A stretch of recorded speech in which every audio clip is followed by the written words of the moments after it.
औरंगाबाद के नवीनगर प्रखंड का श्रेया मामला, इस पर लगातार हम लोग की निगाहें हैं, नजर है। और जो नया मोड़ आया, लगातार श्रेया के आरोपी के परिजन यह कह रहे हैं कि पुलिस ने जबरदस्ती उनसे बयान उगलवाया है। आरोपी कोई और है जो कहीं ना कहीं छुपा हुआ है और अभी भी खुली हवाओं में घूम रहा है और लगातार इसकी चर्चाएं हो रही हैं। श्रेया के जो आरोपी हैं उनके पिता हो या उसकी पत्नी हो, लगातार जो है ये लोग मीडिया में कह रहे हैं कि हमारे जो परिवार वालों को जो है जबरदस्ती पुलिस फंसा रही है। देखिए, इसको लेकर अखिल भारतीय अपराध विरोधी मोर्चा के राष्ट्रीय अध्यक्ष धनवंत सिंह राठौर जी लगातार आवाज उठा रहे हैं। सबसे पहले इन्होंने ही इस मुद्दा को उठाया था कि आरोपी जो है वह बेकसूर है, पुलिस जबरदस्ती उसे बयान उगलवाई है। फिर से एक बार हमारे साथ धनवंत सिंह राठौर जी जुड़ रहे हैं। क्या कुछ कहिएगा धनवंत जी? आप लगातार इस मुद्दे को सबसे पहले आप ही ने उठाया कि आरोपी जो है वो बेकसूर है, क्या लग रहा है? हम लोग भी लगातार खबर कर रहे हैं, क्या जबरदस्ती पुलिस ने आरोपी से बयान उगलवाया है?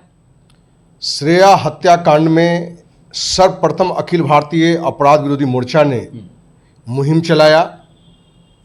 टीम के लोग वहां गए भी और हम लोग की शुरुआत से मांग रहे कि श्रेया हत्याकांड है, ये कोई आत्महत्या नहीं है। क्योंकि शुरुआत में जिस तरह से श्रेया की मां ने बताया कि शाम में हम थाना गए और थाना के लोगों ने हल्के में लिया। यदि उस समय यदि थाना एक्शन में होता तो श्रेया जीवित भी होती। 3 दिन बाद लाश मिलता है 45 किलोमीटर 50 मिनट दूर नहर में। तो श्रेया का जो अपराधी है, जो दुष्कर्मी है, उसकी गिरफ्तारी को मांग को लेके हमने एक अभियान भी चलाया और उस अभियान में ये भी आया कि विभिन्न राजनीतिक दल के नेता आए, विभिन्न संगठन के भी लोग आए, मीडिया एक्टिव रूप से रोल की।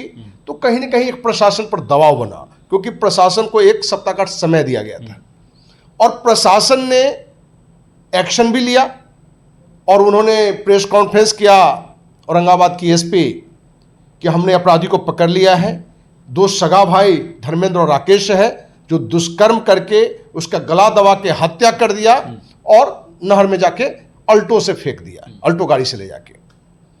तो ये बातें आई तो हम लोगों ने पुलिस को इस बात के लिए थैंक्स भी कहा। लेकिन जो बातें आई फिर,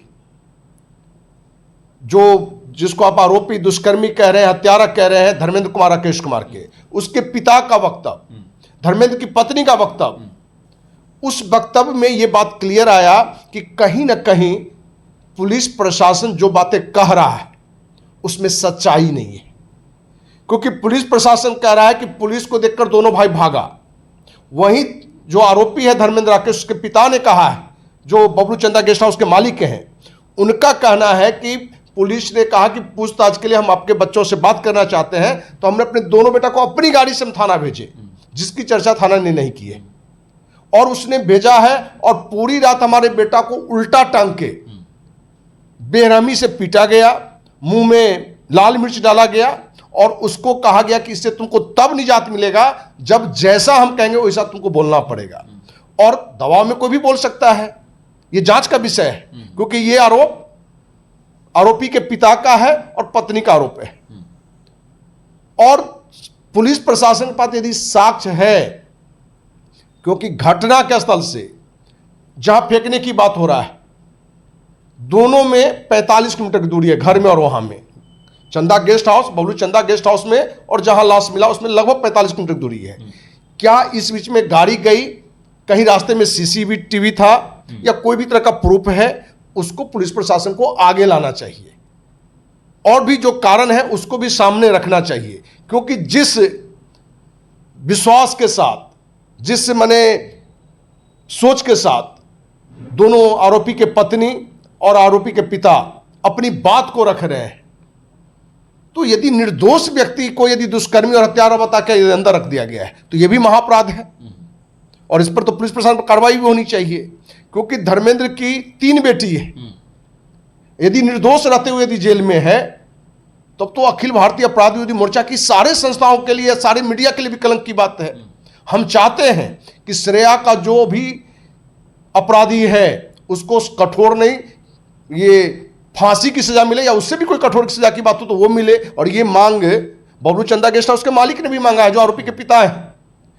धर्मेंद्र की पत्नी ने भी मांगा है कि यदि मेरे पति ने इसने गलत किया है तो फांसी से कोई बड़ी सजा हो तो वो सजा दीजिए, लेकिन मेरा पति यदि निर्दोष है तो सिर्फ पुलिस अपनी जिम्मेदारी से बचने के लिए, जवाबदेही से बचने के लिए, सरकार प्रशासन के दबाव में हमारे पति निर्दोष पर कार्रवाई नहीं करे, जेल भेज चुका है। क्योंकि इस पूरी घटना की उन लोगों ने भी, और हम तो शुरू से कह रहे हैं कि इस घटना की सीबीआई जांच हो, जिससे दूध का दूध पानी का पानी निकल के आ जाए। अच्छा, दो पक्ष में लोग हो गए हैं। एक पक्ष कह रहा है कि श्रेया का जो हत्यारा है, जो अभी आरोपी है, जो पुलिस के गिरफ्त में है, वह सही आरोपी है, और एक पक्ष कह रहा है कि नहीं, ये गलत चीज़ है, श्रेया का आरोपी जो है खुली हवाओं में घूम रहा है, अभी कोई और जो है बड़ी मछली अभी बाकी है, बड़ी मछली कोई और है। क्या कुछ कहेंगे? लोग आपको भी कह रहे हैं, आप लगातार इस मुद्दे को उठाते आ रहे हैं, लोग कह रहे हैं कि आप आरोपी को बचाना चाह रहे हैं। क्या कुछ कहिएगा उन लोगों को जो लोग ऐसा कह रहे हैं? देखिए, आरोपी को नहीं बचाना चाहते हैं, आरोपी गिरफ्तार हो। यदि जिसको आरोपी बना के, दुष्कर्मी बना के, अपराधी बना के अपने अंदर किया है, यदि वो आरोपी नहीं है तो उस पर चुप्पी साधना भी अपराध होगा। क्योंकि हमारा कानून कहता है, नैतिकता कहता है कि किसी भी अपराध में निर्दोष यदि सजा भुगता है तो अपराधी से भी बड़ा अपराध है। तो हमारा कहीं से मतलब नहीं है कि आरोपी को हम बचा रहे हैं, हमारा है कि जो रियल आरोपी है, जो सही मायने में आरोपी है, उसको पकड़िए। और आपने कहते हैं, आपका कहना है यदि पुलिस प्रशासन का यदि वही सही आरोपी है तो आप उसका साक्ष्य दीजिए कि उसके पिता और उसकी पत्नी जिस तरह से अपनी बातों को रख रहा है, पूरी मजबूती के साथ रख रहा है, तो पुलिस प्रशासन को आगे आना चाहिए। उसको जो सबूत है 1 to 1 उसको मीडिया में रखना चाहिए, जांच में रखना चाहिए। तो पुलिस प्रशासन का वो बातें नहीं आना, ये कहीं ना कहीं इशारा कर रहा है कि रियल अपराधी कोई बड़ा मछली तो नहीं है, छोटे मछली को पकड़ के बड़े मछली को बचाने की साजिश तो नहीं है।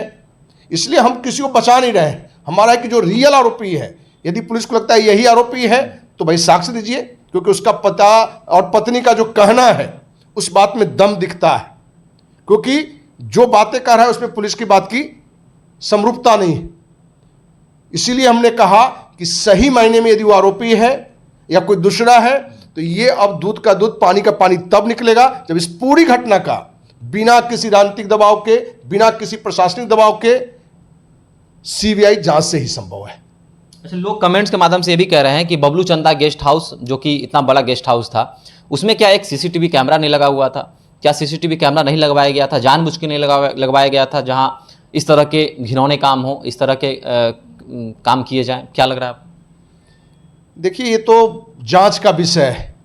अभी बहुत सारे ऐसे आपको जगह मिल जाएंगे जहां सीसीटीवी नहीं भी है। जैसे अपने कार्यालय में सीसीटीवी नहीं है, और छोटे छोटे ऑफिस वाले भी सीसीटीवी लगाते हैं। तो सीसीटीवी लगाते तो और अच्छी बात थी, क्योंकि एक बात जो निकल कर आया है कि जिस गेस्ट हाउस में नीचे दुष्कर्म करके हत्या की बात आ रही है, उसी गेस्ट हाउस में तीसरी मंजिल पर जो आरोपी है राकेश, उसकी पत्नी उस समय थी। तो यहां आपके दर्शकों के लिए भी और सरकार प्रशासन के लिए भी कि क्या किसी का पत्नी उसी बिल्डिंग में हो और दो सगा भाई, माने कोई चचेरा ममेरा नहीं था, क्या किसी लड़की के साथ दुष्कर्म कर सकता है?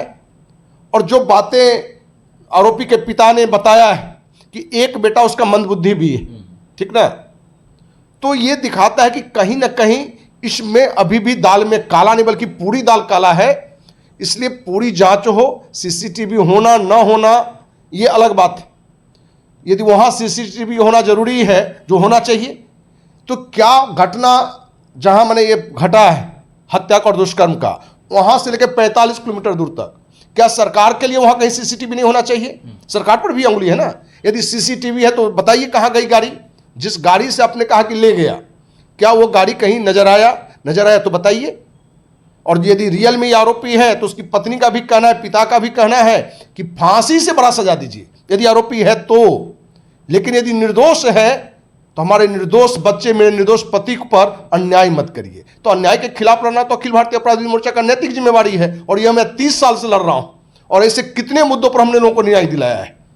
अच्छा, एक और प्रश्न है कि केस कितना स्ट्रांग है आरोपियों का? जैसा कि आपने कहा कि एक मंदबुद्धि भी है, उसकी पत्नी भी ऊपर थी, तो जब यह कोर्ट में मामला जाएगा तो क्या लग रहा है आरोपियों का केस कितना स्ट्रांग हो जाएगा? देखिए, पुलिस प्रशासन कितना साफ सुथरी ढंग से उस बात को रख पाता है, क्योंकि उसकी बयानबाजी महत्वपूर्ण नहीं है। बयानबाजी तो सच्चाई है कि कितना भी मजबूत व्यक्ति रहे, उसको प्रताड़ना यदि मिलता है अति, तो वो जो भी कहेंगे वो बोलने के लिए तैयार हो जाता है। तो सिर्फ इस बात को लेकर कि उसने कबूला किस स्थिति में कबूला, ये भी ध्यान रखना है, क्योंकि ये व्यक्ति 100% आरोपी होता तो हमें लगता है जिस आसानी से थाना गया, जिस आसानी से गार्जियन भी भेजा, ये दिखता नहीं है। हो सकता है कि ये भी हो, लेकिन ये जो बातें निकल के आई है तो हमें लग रहा है कि कहीं ना कहीं निर्दोष सिर्फ अंदर न जाए, जो रियल आरोपी है उसको कड़ी से कड़ी सजा मिलनी चाहिए, और यदि यही है तो इसको भी मिलेगा, लेकिन जांच की दायरा बढ़नी चाहिए, क्योंकि कहीं ना कहीं प्रशासन लग रहा है कि राजनीतिक दबाव में और किसी बड़ी मगरमच्छ के फेर में इस छोटी मछली पर अपना प्रभाव डाल दिया है।